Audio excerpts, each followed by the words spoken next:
Alors, un beau sujet, les low cost, hein, qui a été aussi d'une certaine façon un fil rouge dans pas mal de tables rondes depuis le début de ce Paris Air Forum. Alors, je vais commencer par un brin d'historique, je vais être très, très court, et qui permettra ensuite d'introduire le débat avec Michael O'Leary. Alors, historiquement, on le sait tous, les low cost se sont créés sur un vide qui a été laissé par les Legacy Airlines. Alors, je m'explique, hein, les Legacy se sont intéressés en majeur à la connectivité et à la création des grands hubs. Et c'était pour répondre à une demande croissante des consommateurs de vols long courriers entre les grandes capitales. Alors, comme le disait le président d'une Legacy il y a quelques jours, donc, il s'agissait de toujours faire mieux, plus efficient en matière de connectivité au plan mondial et moins cher. Et dans ce cadre-là, on peut dire que les Legacy ont réussi. Voilà. Mais pendant ce temps, elles ne se sont pas préoccupées des liaisons entre villes secondaires au sein d'une même zone, ce qui a laissé à d'autres la possibilité de s'occuper des connexions point à point sur le moyen courrier dont la demande croissait fortement et de façon constante, et ça continue. Donc les low cost se sont développés sur ce créneau avec les recettes de cuisine que l'on connaît, sans avoir à supporter les coûts et la complexité des hubs, mais aussi avec des idées très originales, comme le fait de baser les personnels navigants sur différents sites. Et ça a été, on le sait tous, un gros succès. Alors aujourd'hui, la question qui se pose, c'est est-ce qu'on arrive aux limites du système et quelle est la phase d'après? Donc j'ai le plaisir de recevoir avec Tim Heifer de Reuters aujourd'hui Michael O'Leary, le président de Ryanair. On va essayer de voir ce qu'il a à nous dire sur ce sujet. Tim, peut-être un mot. Thank you, Pascal. Well, the man sitting next to me really hardly needs. Can you hear me? It's not working. No. This one works. Shout. That's good. Works for me. Can you hear me now? Okay. Well, Michael O'Leary really hardly needs any introduction. He's quite simply dismantled an industry's business model, and today that struggling industry needs his help in building a new one.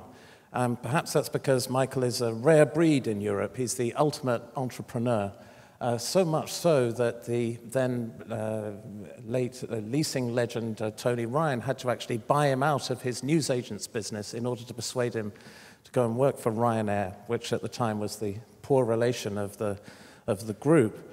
And it's said that Michael at the time thought it was a bit of a lost cause until he met the founder of Southwest, Quelle, and it's said that it took him 15 minutes to realize that that model could be replicated in Europe. Well, that's something that Michael has done and more.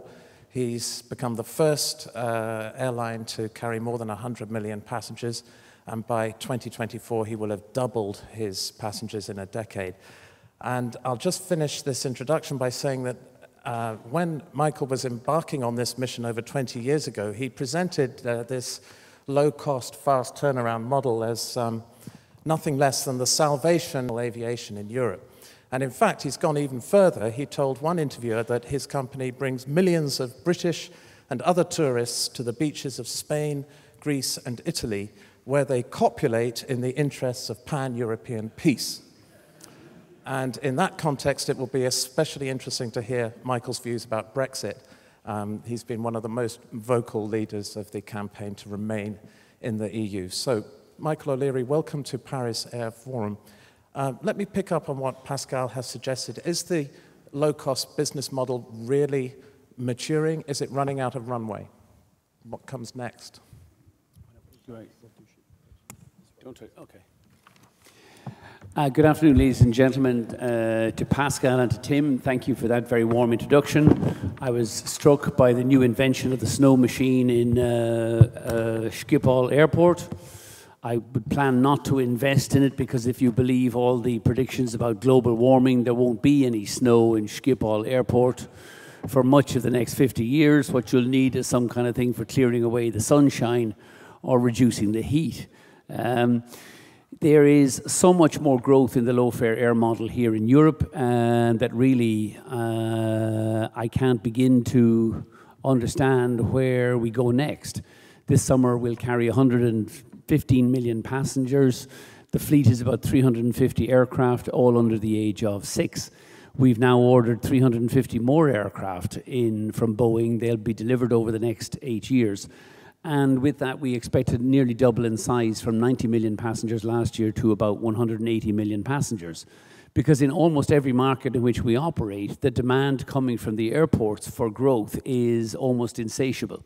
And what's been interesting is about Ryanair's growth in the last 3 or 4 years has been in the developed economies, Spain, Italy, Germany this year, the UK, Ireland, where airports have realized actually that the future will not depend on propping up the legacy carrier. I don't know why you call them legacy carriers as opposed to just high-cost carriers, but you know, the high-cost carriers will do what the high-cost carriers do. They'll find new ways to put up prices and to conspire with other high-cost carriers to jointly get antitrust immunity in Brussels and in Europe so that they can work out new ways of screwing consumers for even higher airfares.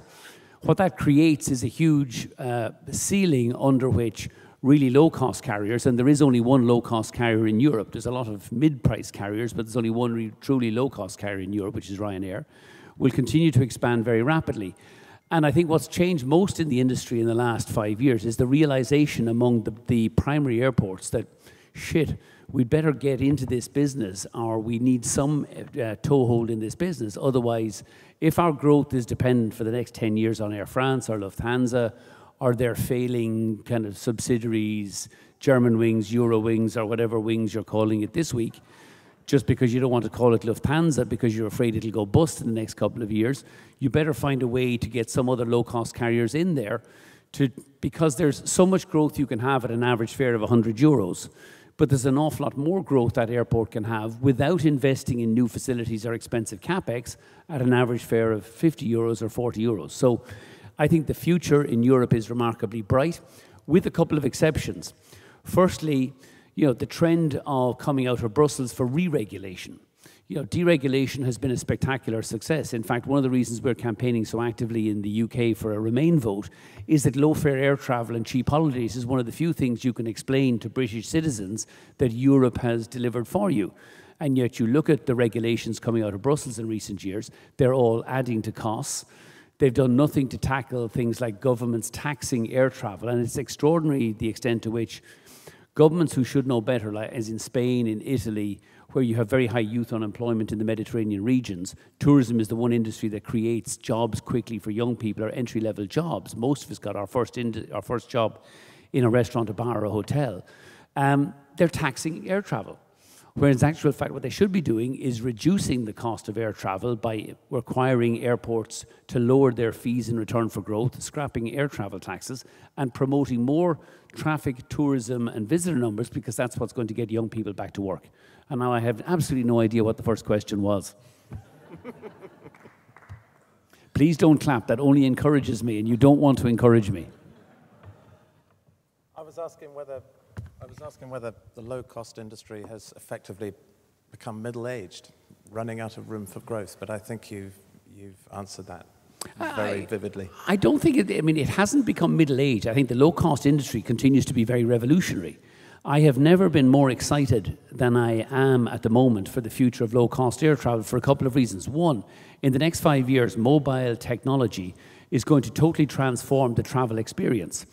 We're now going to have all of our passengers not just booking on their mobile phones, taking their mobile boarding pass, but the whole journey from before you make your original booking all the way to your destination, all the way back to home again. We will be accompanied by you, offering and saving you money from your taxis to your restaurants to your entertainment, everything the whole way. And that's going to transform that industry. It also means we're going to blow up the disintermediators. So ultimately, the parasites who live on the back of the industry, like the screen-scraping travel agents, eDreams and that lot, some of the trip advisors and those guys are going to get blown away because actually they don't deliver anything useful that can't be delivered by the airlines if the airlines themselves were competent. The good news is that until somebody develops Star Trek air travel, you're still going to have to get a flight. So at least you can't disintermediate the flight at the moment. And so I think mobile telephony technology is going to transform air travel, and particularly low-fare air travel. We've a vision that for the next 5 to 10 years, we're going to drive down our airfares even further. We're the only airline in Europe that wants to drive down airfares. Every other airline in Europe wants to get fares up. How do we conspire? How do we reduce capacity? How do we increase the airfares? We're going, how do we use our fuel savings, our new aircraft orders, everything else to lower fares for the next X number of years? And then I think eventually we're going to get Europe up off its indolent arse, because one of the greatest costs we have in Europe is air traffic control, and the incompetence and the political incompetence and the scandalous behavior of the ATC unions across Europe. We're eventually going to force in real competition or use technology to replace either bone idle or overpaid air traffic controllers who, every time they decide they're going to go on strike because they don't like the French government or because it's a Thursday in June, it will have no effect on the business because the technology now exists that we can overfly France without the intervention or assistance of a French air traffic controller. And yet, the airlines who are campaigning very vigorously on this at the moment are still stuck trying to persuade the European Commission to take action here. You cannot have a single market in Europe if the French can close the sky over 40% of that market on a regular basis. And until Europe returns to those kind of tackling those fundamental issues where you make the lives of our citizens better by removing the ability of smart, narrow vested interests, whether that's unions or it's gold-plated airport monopolies, to disrupt and destroy people's enjoyment of low-fare air travel or cheap holidays, then Europe is always going to have a deficit with its citizens. And that's one of the causes we're pushing hard in the UK referendum. Let's just pause on that for one moment and before we come back to Pascal. the subject. Allez, les bleus. Okay, so if we come back to the topic of this session, so the question was, what will the cooperation between low-cost airlines and legacy airlines look like in the future? Yourself, you have started to cooperate with Norwegian, with flights, transatlantic flights from Gatwick, from Ireland to the United States, with some connection in the United States.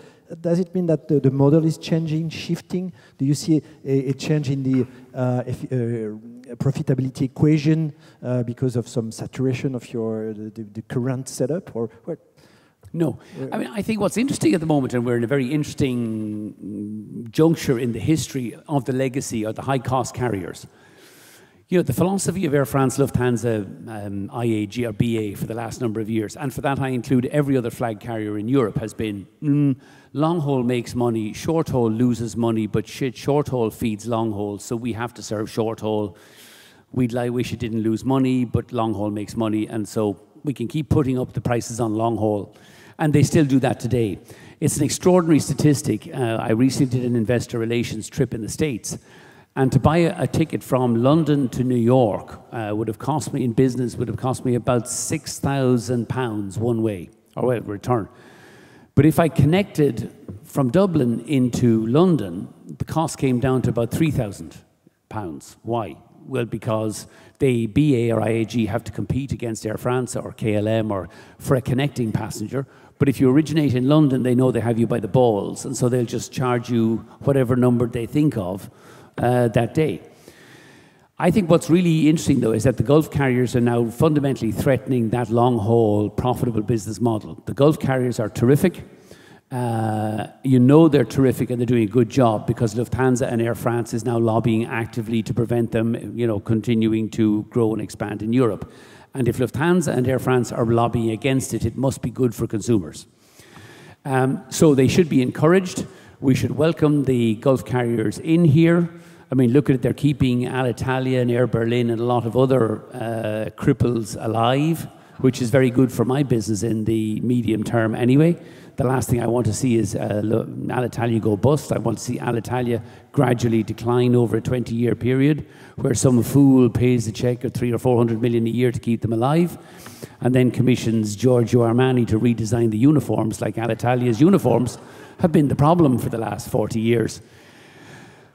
But what the Gulf carriers are doing now is fundamentally re-engineering the long haul, the assumptions of the legacy carriers. They can no longer look forward to a long haul monopoly. They can no longer look forward to screwing people for ludicrously excessive airfares on long haul for the next 10 years. And all of a sudden, I think it's going to cause a shit, we're no longer going to make loads of money on long haul. Long haul is either going to lose money or make a lot less money. We now can't afford to run all these short haul routes and lose money hand over fist on short haul. So we're going to have to restructure short haul. Willie Walsh has done it cleverly in BA and IAG, and I think that's going to be the forerunner for what is inevitable that Air France and Lufthansa will have to do. He used Iberia Express and Vueling to threaten the Iberia pilots with either you restructure, you give me more productivity, you accept lower pay, otherwise I'm going to close those routes and you're going to lose your jobs. And I think that is an inevitable development in Europe. The short haul, the low-cost carriers are going to continue to expand. We're going to continue increasingly expanding at primary airports as well as secondary airports. And so we're going to take away a lot of the short-haul business from Air France, Lufthansa, etc., or whether it's Transavia, Germanwings, doesn't matter, but the same groups. They can no longer support those short-haul losses, and I think the only way Air France or Lufthansa can really restructure their high-cost operations is to say to their pilots' unions or their cabin crew unions, if you don't give me these productivity enhancements of this restructuring, I'm going to take 40 short-haul routes to and from Charles de Gaulle, and I'm going to allow or do a deal with EasyJet, for example, to allow EasyJet or to EasyJet feed my hub in Paris. That will cause a seismic change of heart within the unions in France, or certainly within the unions in Air France, because they can no longer sit in the sidelines and just go, no, no, or we're going on strike, or I'll tear the shirt off your back, but we'll be protected, so you know I can commit criminal actions and nothing happens. And I think Lufthansa will do the same thing. It's inevitable that Germanwings and Eurowings is doomed. Air Berlin is completely doomed. I suspect what happens over the medium term, therefore, is that Air France won't close every short-haul route they have. They will continue to serve the key trunk short-haul routes, so Madrid, Paris, Milan, Paris, Rome, Frankfurt, Paris, London, Paris. They'll do all those big ones, but they may not do Paris to Marseille, or Paris to Santiago in Spain, or Paris to Bari in the south of Italy. And I think they'll simply say to an EasyJet or a Ryanair or a Norwegian or someone like that, you have a cost of production of about 50 euros a seat. We have a cost of production of about 150 euros a seat.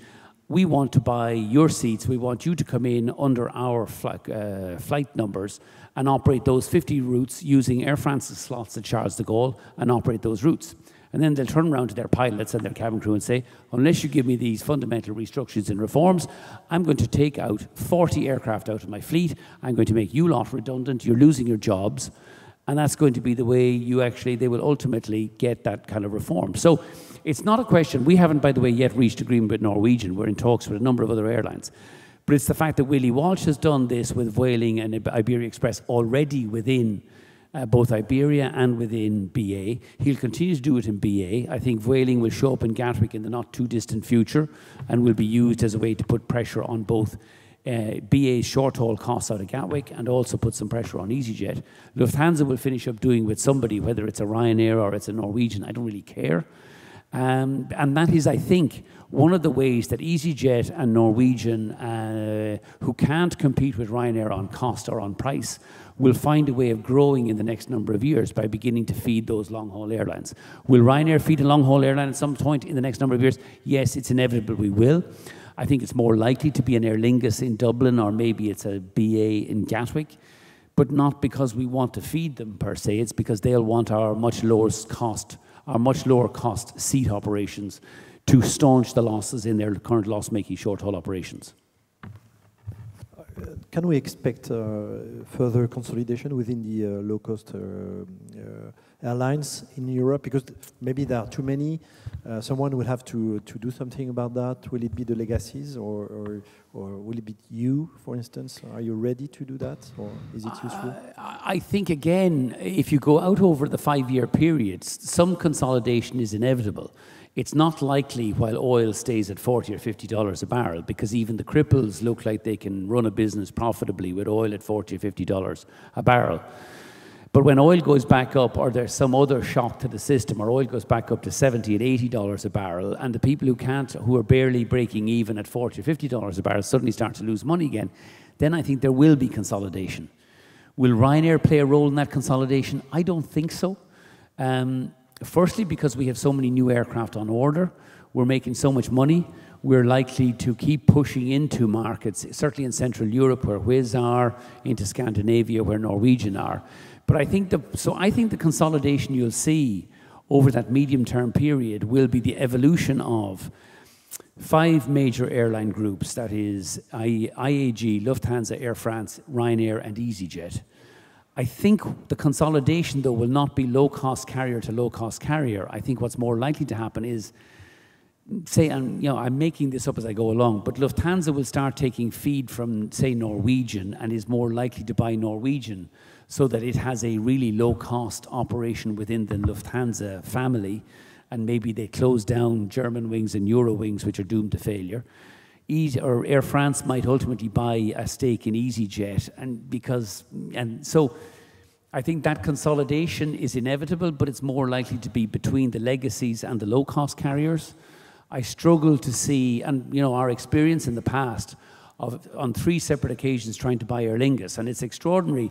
Aer Lingus Ryanair is the only airline merger that has been prohibited by Europe, not once, not twice, but 3 times. Yet Air France was allowed to buy every other French airline. BA was allowed to buy British Midland, Caledonian, every other British airline. Lufthansa is allowed to buy every German airline. So, as usual in Brussels, you know, where the rules are applied pretty much corruptly under political influence, it's fine if you're a legacy airline trying to buy the low-cost airline, but God help you if you're a low-cost airline trying to buy what is in Ireland at times a pretty small legacy airline. We run up against too much regulatory interference, mainly from competitor airlines and their governments. So I think over the 5 to 10 year period, consolidation is inevitable. It will take place when oil goes back up to $80 a barrel, but it's more likely to be, I think, legacy taking over what will then be low-cost carriers. And Lufthansa will then rebrand Eurowings, Germanwings, or Stuttgart Wings, or whatever wings it's called that week, as a Norwegian or Lufthansa Norwegian.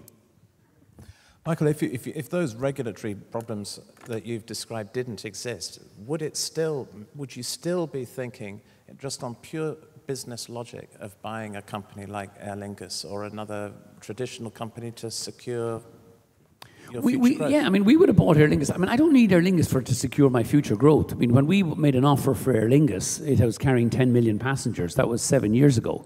Today, it's still carrying 10 million passengers. Now, in that period of time, we were carrying 50 million passengers, and now we're carrying 115 million passengers. So, like, you can see who lost out. We had a very simple philosophy for Aer Lingus at the time, is we were going to double it in size from 10 to 20 million passengers over a 5-year period. But the Irish government and the union, well, the unions were opposed to it in Aer Lingus for obvious reasons, because they don't actually want to work any harder. The Irish government then wanted to pander to the unions, so they wanted to object to it. And we have the remarkable outcome that the Irish would rather sell their legacy, their carrier, to the hated English than to sell it to Ryanair. Now, the English are the next best owners apart from Ryanair, but nevertheless, it was a strange historical development. And IAG will not grow Aer Lingus. It simply won't happen the way we will. But, you know, we don't get caught up in these things. It's not an emotional thing. We could have bought it, doubled it in size, and probably doubled our money. We were going to use Aer Lingus to be the vehicle under which we would enter into primary airports like Schiphol and Charles de Gaulle and Frankfurt Main and Barcelona and Madrid. But a couple of years ago, 2 or 3 years ago, we decided to do something truly revolutionary in the airline business, and that was not just offer very low fares, but to offer very low fares and be nice to people.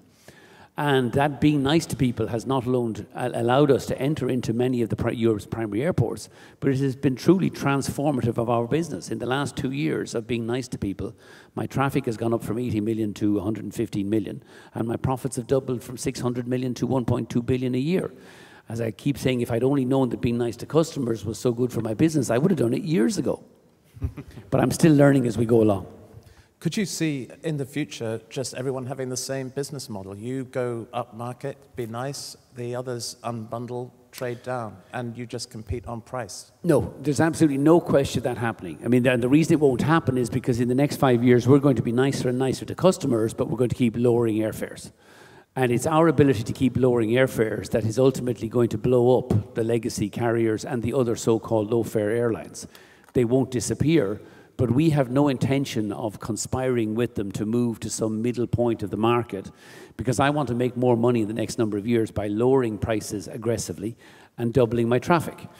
EasyJet, Air France, Lufthansa, IAG have teams and teams of people designed to how can we increase prices, how can we offer better service so we can increase prices. None of them want to lower prices, we do. So there will be no convergence. There will be one large, huge, very successful, very low fares airline in Europe in the next 5 years, and 4 other high fare airlines. Just coming back to feeding into those, call them legacy, let's call them traditional. Let's call them high fare carriers, that's what they are. Okay. You know, how far are you prepared to adjust your very, you know, sort of lean and mean business model to accommodate that? What might you have to do? Would you change a schedule? Would you wait for a passenger? Would you invest in some IT? I think actually, I'm not sure we do a lot more than the kind of seismic changes we've made over the last 2 or 3 years. I mean, you know, in the last couple of years, I've changed almost what was our entire business model. If I was here 2 years ago, I would have said, we're never going to move to allocated seating. It would be free seating. You're never getting more than one carry-on bag. I would have said, we'll never have a mobile app. It's for idiots and teenagers who want to kind of have no friends and want to talk to each other. Within 2 years, we've allocated seating, free second carry-on bag, business plus product, a leisure plus product. We're really bending over backwards to provide the kind of services that business customers would expect, but at a fraction of the price they pay. And I think we should always look in this industry, what's happening in the States. And if you look at the States, if you take a domestic flight in the States, there's no business class. I mean, they may have a first class up the front with 2 fat seats, but that's about it. You get no food, there's almost no curtain anymore. So there's really no differentiated product on the short-haul connecting flight. And yet, huge volumes of long-haul passengers are connecting across these short-haul, non-differentiated economy flights. And Europe is moving the same way. Business class is going to disappear on every short-haul European flight in the next 5 years because nobody's willing to pay a premium for it. What people want on short-haul, they want jets, not turboprops. They want an on-time flight, they want punctuality, and they want a reasonably low price. And other than that, I think they're largely indifferent. I don't think people much care. We look at it in Dublin at the moment. I mean, IAG are successfully feeding Aer Lingus in Dublin, but with a bunch of turboprop aircraft for coming into Dublin from about 12 UK regional cities. Now, they say it's very successful, but it's a terrible product. If you're connecting onto a long-haul business class and you show up in Newcastle and you have to get on the back gate door of a turboprop, an ATR 42, which half the time in bad weather can't fly anyway. So I think, you know, they are utterly indifferent, the short-haul passengers, on what they fly on the short-haul connecting flight. They're very sensitive to the quality and the service and the experience they get on the long-haul flight, particularly the 15 or 20% of the passengers who are willing to pay a big premium for business or first class or premium class services. And so I think it's inevitable over the next 5 years, 5 to 10 years, that the low-cost carriers will do a very significant, I would say up to 50% of the feed into the long-haul hubs of Frankfurt, Paris, Schiphol, and Heathrow. It's just that Air France, Lufthansa, KLM, and BA haven't recognized that yet. It'll come. But when becoming a significant hub feeder going forward, so won't you be breaking some key features of the low-cost carrier success, which is punctuality and so on and so forth, what you were mentioning before? I don't think so. I mean, and I slightly come back to the question that Tim raised as well, you know, would we change schedules? The answer is no, we wouldn't. But if you look again at Dublin as a kind of a microcosm of what we do, we offer on most of those UKP routes 3 or 5 flights daily. So we wouldn't have to change our schedules because if, you know, if the long-haul passenger misses a flight, they can get the next one will come along in the next hour, 2 hours anyway. I mean, I think there will be some certain modifications that have to be made. You know, you clearly will have to be able to differentiate the bags of the long-haul passengers so that they, I mean, we've discussed this with Aer Lingus in Dublin. We would deliver the long-haul passenger into the baggage hall. We would deliver the bags across to an Aer Lingus collection point in the baggage hall. And the passenger would self-connect through in the hub. So that would, you know, that's not rocket science. You certainly have to connect the computer systems, but, you know, we could do that with an API. So there's nothing that's spectacularly complicated about all this, other than the mentality of the legacy airlines at the moment, which they haven't yet got their heads around. This is going to happen in the next number of years. And will I really face up to my unions, and will I get rid of a bundle of overpaid pilots and cabin crew on loss-making short-haul flights? And ultimately, the economics of this business will force them to confront those issues in the next 2 to 5 years. Again, on this, so one of the key items in your profitability equation is the maximizing the use of planes. Doing point-to-point, you are able to have a full utilization of your planes, becoming a hub feeder, that will be a way different story, not because of you, but because of structurally the way of airports are functioning and so on and so forth. I think that's true, although some hubs will be better than others. I mean, we're flying into Schiphol at the moment and getting in and out in 25 minutes. We're going in and out of Dublin 25 minutes. Now, Dublin would not be a big hub, but it's a hub for Aer Lingus. Clearly, going in and out of places like Heathrow and Charles de Gaulle and Frankfurt would be a bit more complicated. But given that EasyJet already fly to Charles de Gaulle, you know, they're able to do it, so it may be that they do that with Air France in Charles de Gaulle. It's not that Ryanair has to do it. I mean, if I look forward in 8 years' time, Ryanair will be carrying about 180 million passengers a year. I'd be surprised if 5 or 10 million of those passengers will be connecting traffic onto long-haul flights. It's not going to be our core business. It's never going to be the core of what we do, but I think it is going to become a much more core part of the legacy carriers' short-haul feed, particularly on the thinner short-haul routes where they can't make money and will never make money with their current cost structure. Could you ever imagine feeding an alliance or even joining an alliance? I mean, again, I've learned in the last couple of years, Tim, to never say never. You know, in my youth, up until about 3 years ago, I would have said we'd never do this, we'd never do that. I was very definite of what the future of the world looks like.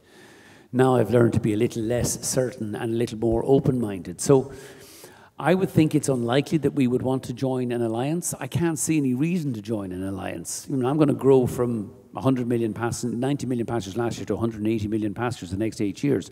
What do I need an alliance for? But that doesn't prevent us actually being able to feed somebody, say, Aer Lingus at Dublin, as an example. Would I want to join the One World Alliance just to feed Aer Lingus at Dublin? No, frankly, I wouldn't want to go near the thing. But Aer Lingus will want my feed in Dublin.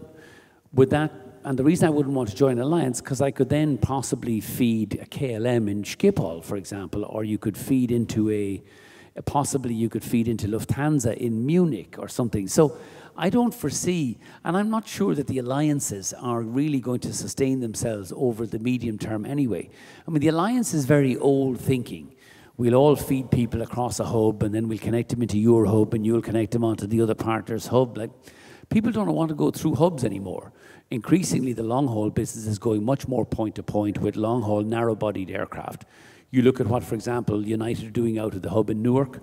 They're now flying to most of the European cities direct, so they'll serve Dublin, Glasgow, Manchester, London, but also 15 different points in France, 7 points in Italy.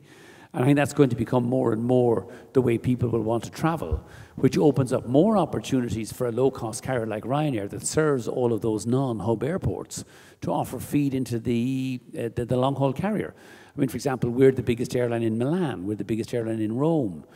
Airlines who want to feed into Italy and compete with Alitalia are now coming to us and say, look, could you give us some feed here? We say, yes, we could, but on our terms. Here's a low fare. You look after the passenger if anything goes wrong, but we'll deliver the passenger and their bags to you at the feeder airport. And by the way, if you arrive in late transatlantic, we're not holding a flight, it's going. But we'll put the passenger on the next flight. And you look after him, give him a cup of tea or coffee while he's waiting. Our next flight won't be that long in coming. I must just ask you this. We're in France, and there'll be a lot of your competitors in the audience here. I mean, what do you say? You've been I'd hope they have better things to do than sitting around here listening to me. Although given they're my competitors, they probably don't. They have teams of people to go and sit at these conferences listening to bullshit. Well, you've said some made some very vigorous remarks about unions and the labour market. Perhaps people would secretly agree with you, but what do you say to those who say privately, you know, Ryanair's doing nothing strictly wrong, it's just they're pushing the envelope a little bit on what's allowed and what's acceptable in terms of social norms and labour practices that in France, well, you've seen in Marseille, you know, you just couldn't live with. Is there any meeting of minds possible there? Yes, I think eventually the French system will change. You know, it's not that Ryanair's not doing anything strictly wrong. Ryanair's not doing anything wrong at all. We want to see a return to the free movement of labour across Europe. The French don't. The French want to build walls around France so that you can have the same shitty productivity and the crap unions you've had for the last 10 or 20 years here in this country, destroying your economy. Britain was the same prior to 1980, when eventually they elected in Thatcher, and Thatcher reformed the economy, and eventually the French will probably elect somebody by mistake who will implement some effective reforms here. In the meantime, though, we need Europe to deliver some of these effective reforms. The challenge we face in Europe, it's what's interesting, I mean, we have been operating for 31 years. We're non-union. We employ over 10,000 people. The reason we employ over 10,000 people and have been non-union for 31 years is because actually people like working for us. One, we pay them well, but we expect productivity.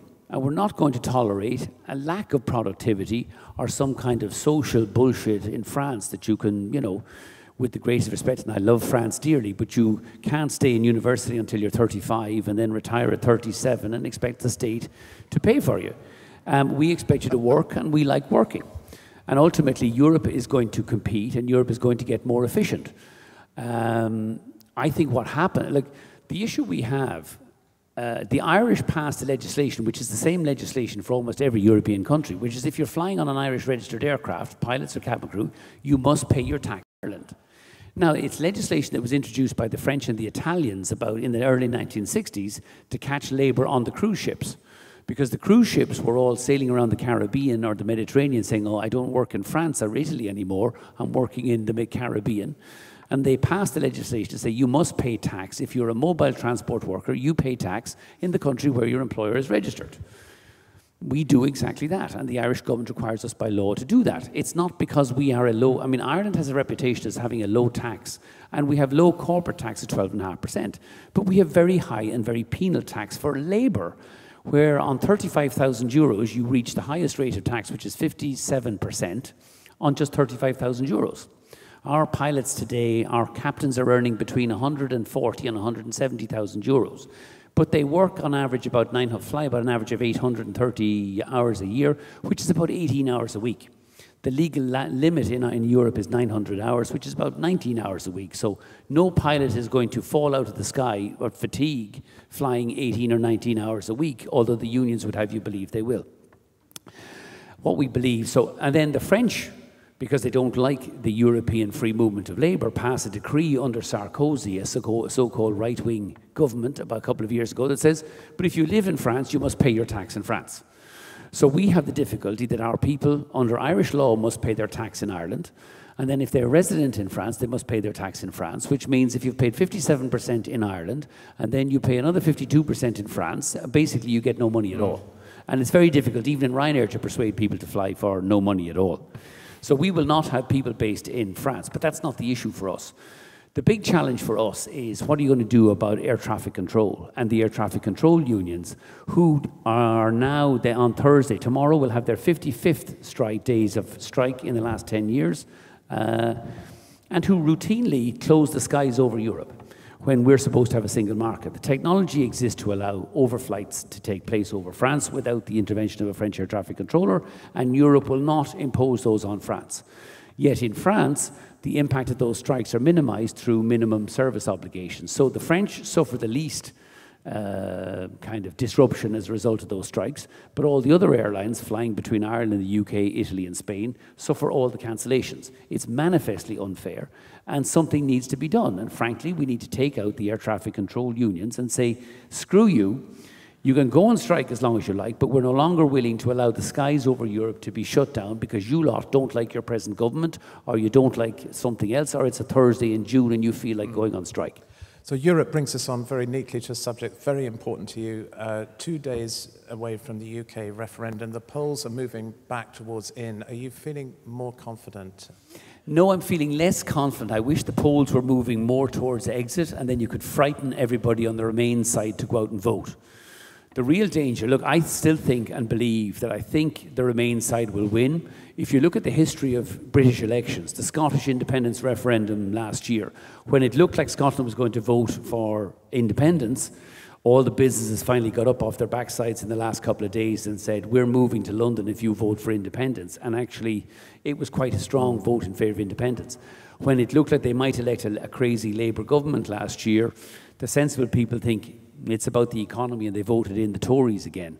And as Bill Clinton said, you know, people generally go and vote on the economy. I hope the British will do the same. But the real fear I have is that the people who are voting for Brexit are very motivated. They will definitely vote.